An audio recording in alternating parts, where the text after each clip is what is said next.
how did my daughter learn how to read then? And I asked her that the other day, right? Because I thought, you just learned how to read, so it'd be interesting to ask somebody who just learned how to read what it is they did in order to learn how to read. And so I said to her, I said, look, Annabelle, if somebody asked me how children learn how to read, and since you just learned how to read, can you kind of share with me what it is you did in order to learn how to read?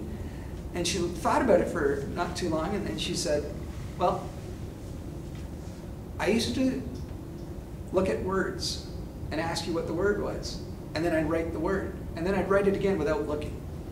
And she said, that's how I learned how to read.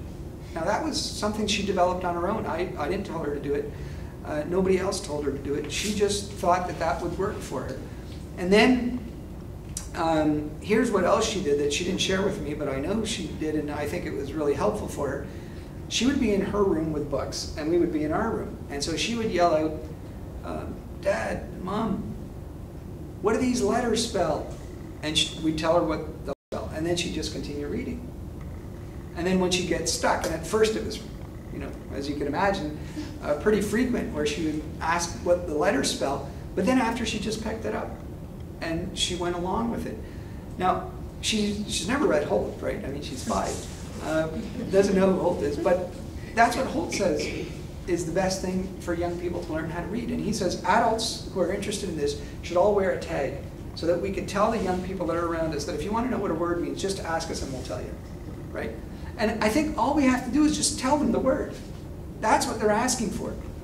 You don't want to sit them down and say, okay, look, now I'm going to give you a lesson on, so imagine the word please, right? Here's another myth, that if you know the sounds of the letters, you can spell the word, or you could sound out the word. It's not true, right? Think of the word please. If you know the sounds that all of those letters make, you think if you don't know what the word please is, you'll be able to figure out that those sounds make that word? It doesn't connect, right? And so I think it's important that when a young person asks us what the word is, we just tell them what the word is. And I think the power of it is that she wasn't learning words because in the future she had to read something. She was learning to read because that's what she was doing in her life. She was reading a book. And so she was learning to read as she was doing something that's really significant and meaningful to her at that particular point in time.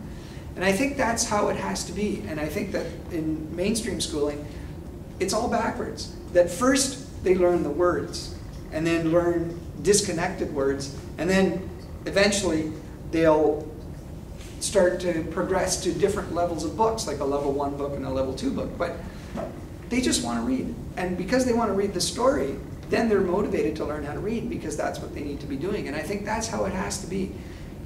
It shouldn't be the other way around. And another